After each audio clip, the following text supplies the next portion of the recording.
Well, good afternoon. I'm Jurnee Taylor with your THV 11 team, all on the latest news in sports and weather. Later telecast is live as the Hogs prepare for opening day. But first, Nathan Scott is here. And Nathan, do we have any good news for the game day forecast? Good afternoon, Jurnee. It is a changeable day here in the Natural State. The front has already made its way through Fayetteville, and the numbers are dropping in a hurry. You can see them here, 43 right now in Fayetteville, 64 though in Little Rock. There's some breaks in the cloud cover, so temperatures should be able to climb up possibly into the upper 60s in some locations before that front arrives. But here's the other part of the story. Those winds, they're gusty. So even though it's 43 air temperature in Fayetteville, it feels like 34. And that type of conditions will be making its way down to the south and southeast throughout the rest of your Friday into this evening. Right now, radar just showing a few showers primarily in northwest Arkansas, but the chance of showers and storms will be going up, scattered in nature as we go through the afternoon hours. This is a very fast moving system, but we have to watch out for the potential there could be one or two storms that may try to produce some dime to quarter size hail. The Storm Prediction Center has placed us under a 1 out of 5 for the potential of severe weather. I'll have more on that potential and talk about how cold it's going to get for the weekend coming up. Thank you, Nathan. Well, we're starting you off overseas as the wife of Russian opposition leader Alexei Navalny is sending out a warning to Vladimir Putin following the death of her husband.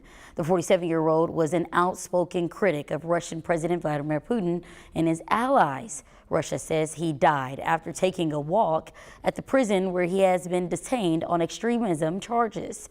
He appeared in a video in court the day before and seemed to be in good health. U.S. officials say his death is suspicious and comes as the White House pushes Congress for more Ukraine aid in its war against Russia. And new details this afternoon after devastation broke out at a parade celebrating the Chiefs' Super Bowl win on Sunday. A horrifying scene as people rushed to safety after bullets went flying at the parade. Moments before, police say an argument between two people led to the gunshots being fired. 2 juveniles are now in custody for their part in the situation. 1 person died and 20 more injured in Sunday's shooting, including 9 children.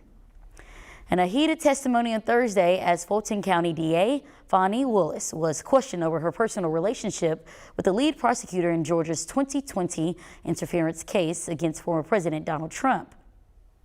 These people are on trial for trying to steal an election in 2020. I'm not on trial. The co-defendant in the trial claims Willis's previous relationship with prosecutor Nathan Wade is a financial conflict of interest and is now requesting Willis be removed from the case. Though Wade was paid thousands of dollars by Willis's office for his involvement in the trial, the two admit their relationship started well after Wade was hired in November of 2021. Meanwhile, back here at home, the group for Our Kids has resubmitted a proposal to the Attorney General hoping to take part in the LEARNS Act before voters. This marks the group's 3rd attempt to get the amendment signed by the Attorney General. AG Tim Griffin rejected the previous submissions, he says, due to misleading words. Supporters say they've made the necessary changes, and if approved by Griffin, they can begin gaining signatures. And a new face is set to join the State Board of Corrections after plenty of back and forth over who will be the next person in charge. All those in favor say aye. Aye. All opposed, nay. Motion carries. The State Board has approved Governor Sanders' latest pick for the secretary position, that is Lindsey Wallace. She would now step in to fill the vacant spot following the removal of Joe Porfiry.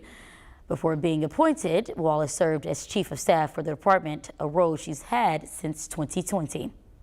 And talks of new innovation could be heard as leaders gathered at Thursday's Lithium Summit in Little Rock. It's something that has been in the works for more than 3 years now and could set off a potential business boom in the state.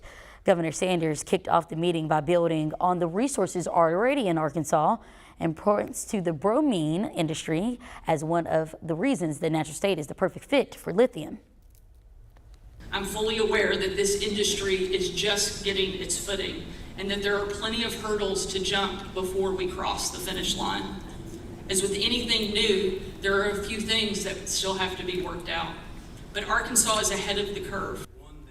Talks are set to pick up again today and should wrap up with discussions over the future of energy.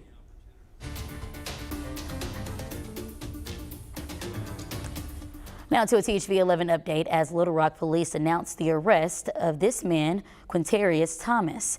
He's being accused of killing Owen Mitchell last month on January 18th after Mitchell was found shot near Otter Creek Parkway. Thomas currently faces charges related to capital murder. A push to beautify Little Rock is now underway as the city faces challenges on effective ways of getting rid of unsanctioned graffiti.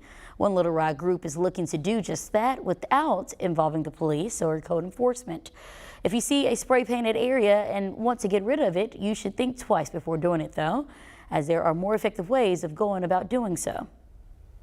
They can then take a picture of it, they can send it to the ambassador hotline, and the ambassadors will note it. If it's in an area that they can't remove it, then we will upload it to 311, which is the city portal. The Little Rock mayor is also working to give those artists a safe space to express their art rather than painting it at random over the city. And a spike in flu cases in the past few weeks is starting to raise concern, with most cases now involving children. The Arkansas Department of Health says most counties are seeing anywhere between 5 and 10% of students calling in sick. If you want to keep your child healthy during times like these, taking extra precaution could help keep you in the clear. Being cognizant of really good hand washing and trying to stay away from other people that we know are sick and coughing and sneezing. Now, it's also recommended that you get your flu shot for the best protection possible.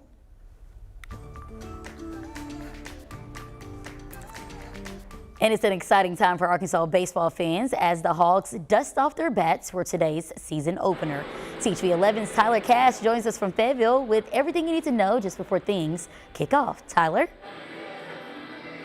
Yeah, that's right, guys. Like, I was lied to. I was told it was baseball season. It's supposed to be warm. It's freezing at Baum Walker. I can see my breath. There's a tarp on the field for a light drizzle, but look, 119 days from now, things are going to kick off in Omaha for the College World Series. It's going to warm up for then, and that's where Arkansas expects to be. And it's high expectations, but realistic ones. Across all the polls, Arkansas checks in the top 5, number 3 in D1 baseball's poll to start the season. And the prevailing notion across Razorback fandom, well, to paraphrase everyone's favorite holographic princess, it's save us, Arkansas baseball. You're our only hope. There's no denying it's been a rough season across the major sports for the Razorbacks this year, but baseball season brings the best chance yet for this team to make a run at a potential national championship. That's what the expectations are, and Dave Van Horn knows that all too well.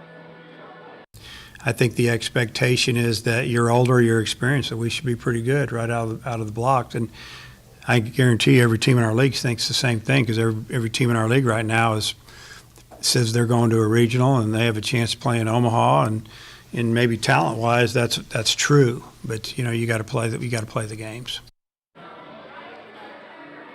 And they'll start playing the games an hour earlier. They move first pitch up to 2 p.m. That's when the sweet sounds of Johnny Cash will blare over the loudspeakers. The walkout music for Hagen Smith, preseason all-everything pitcher for the Razorbacks, will take the mound for Arkansas and JMU opening day. Omaha might be 424 miles away from home plate here at Baum Walker. The step starts now, though. The road to Omaha opening day, it's all here in Fayetteville. I'll be back after the game with hopefully some highlights from a Razorback win. For now, though, live from Baum Walker Stadium, Tyler Cass, THV 11 Sports. Guys? All right, Tyler, we're going to get you a jacket. Thank you. Well, U.S. lawmakers remain on heavy alert following increased threats to national security.